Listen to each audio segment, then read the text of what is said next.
Sayyidina Umar ibn al-Khattab radiallahu anhu, he said, take account of yourselves before the day comes when you are taken account of. And weigh your deeds before they are weighed for you.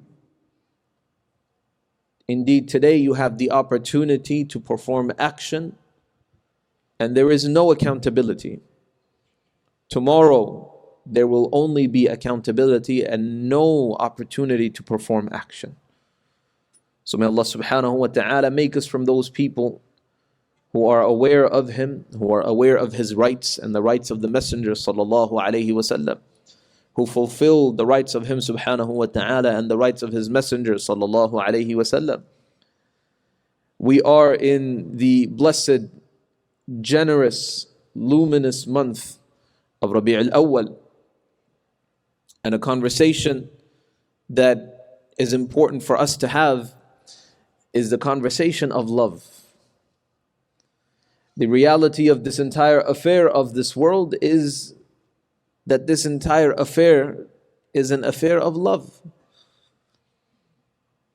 A love that Allah subhanahu wa ta'ala chose to show us through giving us His beloved Messenger sallallahu alayhi wa sallam, where He says in the Quran, لَقَدْ مَنَّ اللَّهُ عَلَى الْمُؤْمِنِينَ إِذْ بَعَثَ فِيهِمْ رَسُولًا.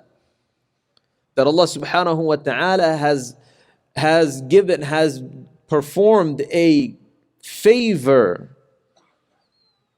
Allah has done a favor upon the creation, على المؤمنين, upon the believers, in that He has sent to them a messenger.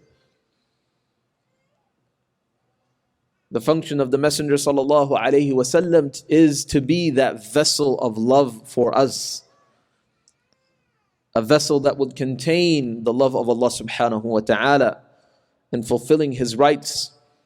For verily the one who does not love the Messenger sallallahu alayhi wa sallam cannot love Allah.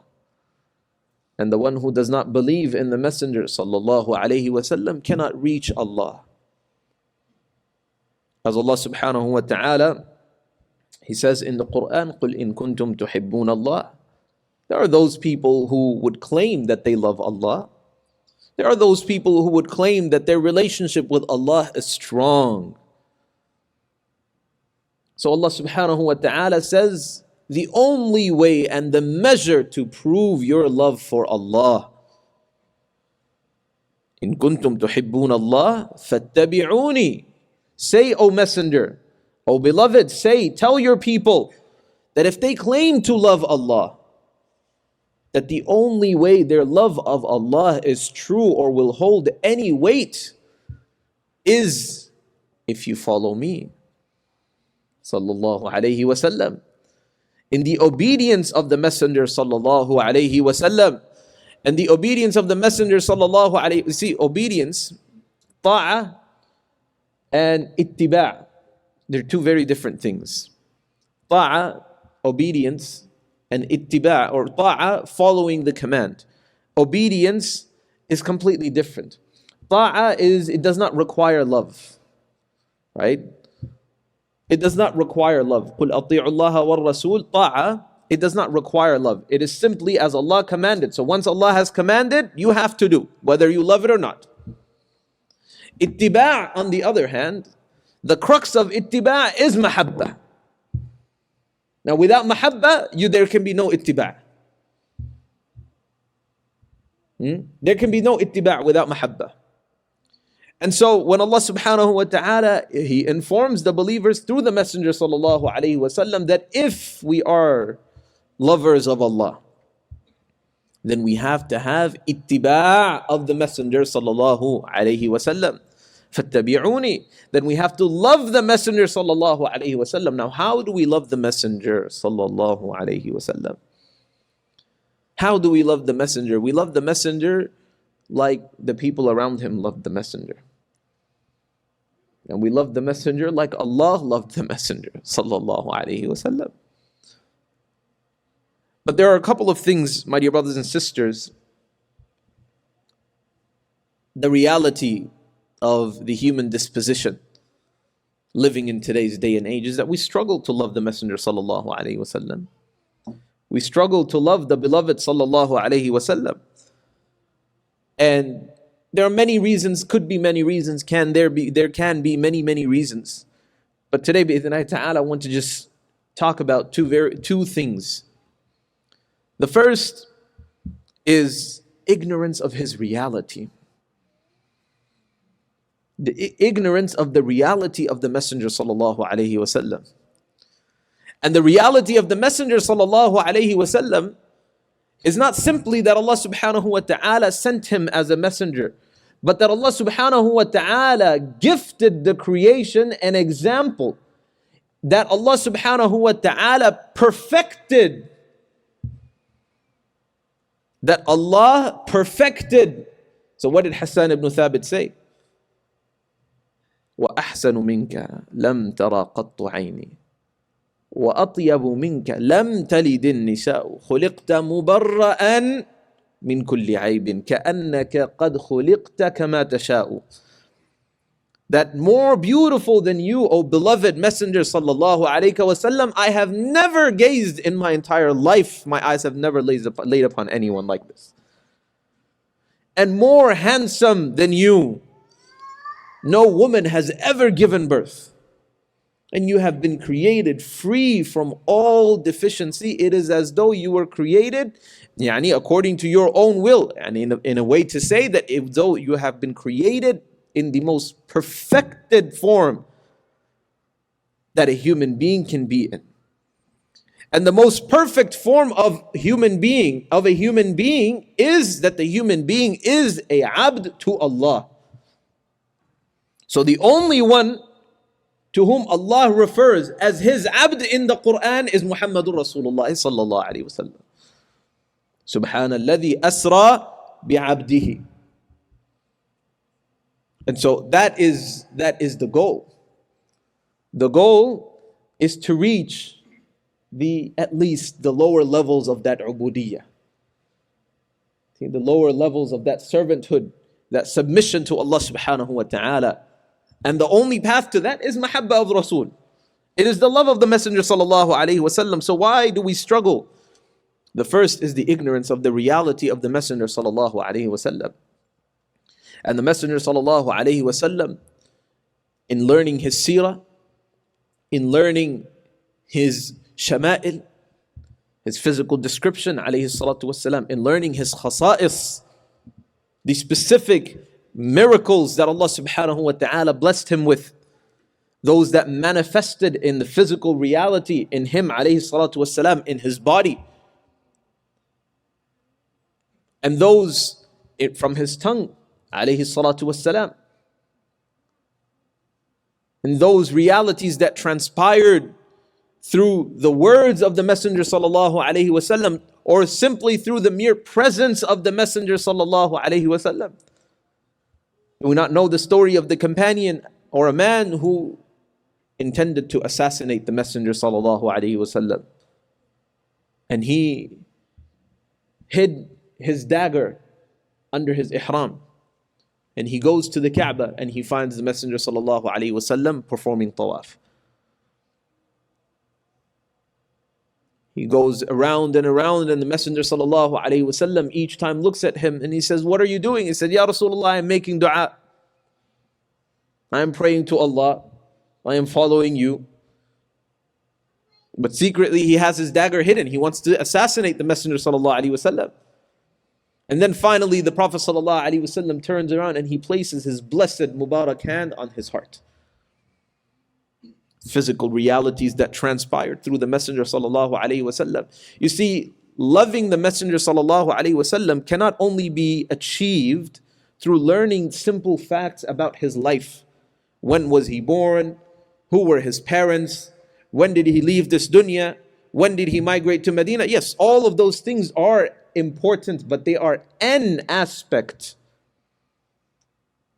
They are an aspect, one single aspect of our path to learning the Messenger sallallahu alaihi wasallam and to learning his reality. And so Ibn Qudamah rahimahullah al-Maqdisi, he says that إذا عرفت نعمته صلى الله عليه وسلم على الخلق وكمال رحمته بهم وشدة شفقته عليهم تولد من ذلك حبه لا محالة.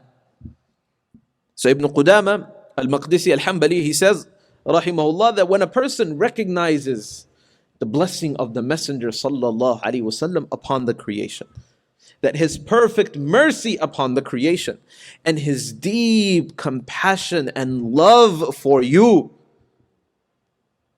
then loving the Messenger sallallahu alaihi wasallam is inevitable.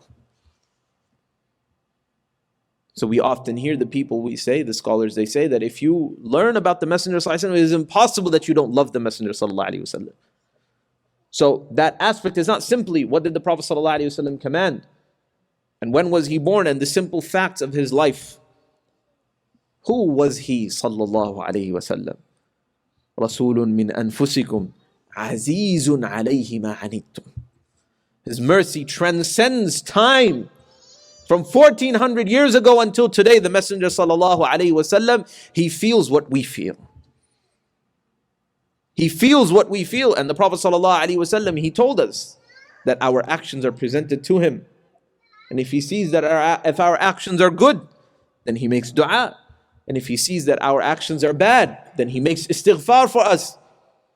Azizun alayhi ma anittum, all the difficulty that you go through, Allah is telling us in the Quran, the Messenger sallallahu alaihi wasallam feels it. His empathy transcends time. And it reaches us from 1400 years ago to today. That is the Messenger sallallahu alaihi wasallam. That is the mercy of the Messenger sallallahu alaihi wasallam. The Messenger sallallahu alaihi wasallam is who? The one who was leading an entire army, and he finds that there is a small boy who is sitting on the side of the road. And what is he doing? He has his dead pet sparrow. Small sparrow, you know the bird. It dies. So this boy is grieving over his pet, and he's sitting on the side of the road, and the Messenger sallallahu alaihi wasallam is leading an expedition. And there are thousands of people standing behind him. He descends his ride, and he goes and he sits next to this boy. And he asks him, "What did your sparrow do, oh young man?" That is the Messenger sallallahu alaihi wasallam. That is the mercy of the Messenger sallallahu alaihi wasallam. His compassion for those who are older and those who are young, those who we might see these people as insignificant. But these are his mercy in the way that the connection that he made with the hearts of the people. And the physical attributes of the Messenger sallallahu alaihi wasallam, and the perfection of those physical attributes. Too many to count. Too many to count. These are all a part of knowing the Messenger sallallahu alaihi wasallam. They are all a part of knowing the Messenger sallallahu alaihi wasallam. The second, my dear brothers and sisters, is that we reduce loving the Messenger sallallahu alaihi wasallam to rules. Now we come to the difficult conversation. Almost. This is not really that difficult. We reduce the love of the Messenger sallallahu alaihi wasallam to rules. And we say that some people might imagine, rather, that they say that if they follow the external law of the Prophet sallallahu alaihi wasallam, that is sufficient, that is enough.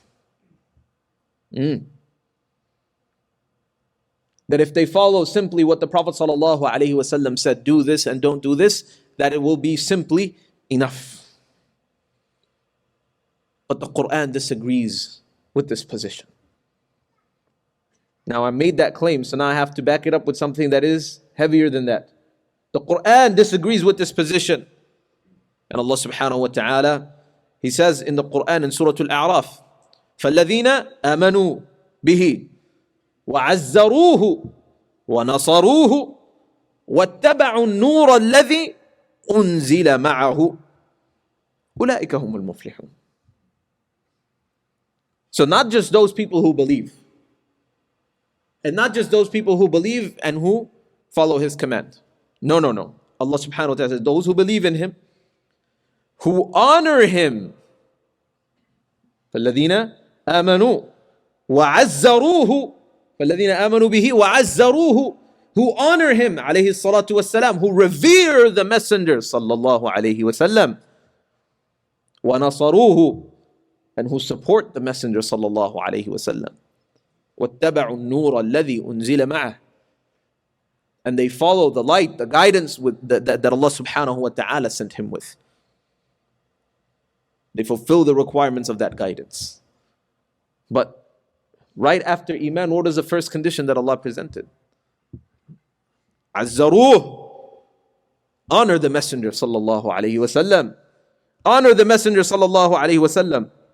Ibn Rajab, he says, المحبة للنبي صلى الله عليه وسلم تقتضي الميل إليه بالقلب مع التعظيم والإجلال فلا يكفي فيها الطاعة الجافة بلا تعظيم ولا توقير. He says in Jami' al-Ulum wal-Hikam is a compilation of his commentary on the 40 ahadith of the Prophet ﷺ that Imam al-Nawawi he reports, or he compiled. So Ibn Rajab al-Hanbali, Imam Ibn Rajab, he says that love for the Messenger ﷺ requires the heart's inclination towards him. Your heart must be connected to the Messenger ﷺ. Your heart must revere the Messenger ﷺ in magnifying the Messenger ﷺ. Dry obedience without honor, without veneration, will take that person nowhere. It will take that person nowhere. How many of us, we fulfill obligations today outwardly, right? But where is the feeling, the connection to the sunnah of the Messenger sallallahu alaihi wasallam in that regard? Ibn al-Qayyim rahimahullah al-Jawzi, he says in Sayd al-Khatir, he says that a servant may perform acts of obedience, but he may find no sweetness in those actions if there is no love. If there is no love. So what is it? What is this love that is almost pushing you beyond these rules that they're talking about? And I will just simply give one example, bi'idhnillahi ta'ala. And Sayyidina Zaid ibn Harithah, radiyallahu anhu, a companion who was captured and was tortured by the Quraysh. And Abu Sufyan, who was not Muslim at that time, he said to him, don't you wish, Zayd, that Muhammad sallallahu alaihi wasallam was in your place and you were at home safe with your family? And Zayd ibn Harithah is crucified. They nailed his arms, they nailed his head to wooden poles, and they're torturing him. Zayd ibn Harithah is in and out of consciousness, and he wakes up and he says, Wallahi, by Allah, it would not please me if a thorn was to prick a finger of the Prophet ﷺ and I was sitting home alone, safe with my family. The love of the Messenger ﷺ that trembles the hearts, that shakes the hearts. This is the love. This is the love, my dear brothers and sisters. So we ask Allah subhanahu wa ta'ala to grant us this love and to truly understand the maqam of Muhammadur Rasulullah sallallahu alayhi wasallam, and allow us to gather time and time again, as those are the solutions to these problems, to gather to remember the Prophet sallallahu alayhi wasallam and his seerah. أقول قولي هذا وأستغفر الله لي ولكم ولسائر المسلمين فاستغفروه إنه هو الغفور.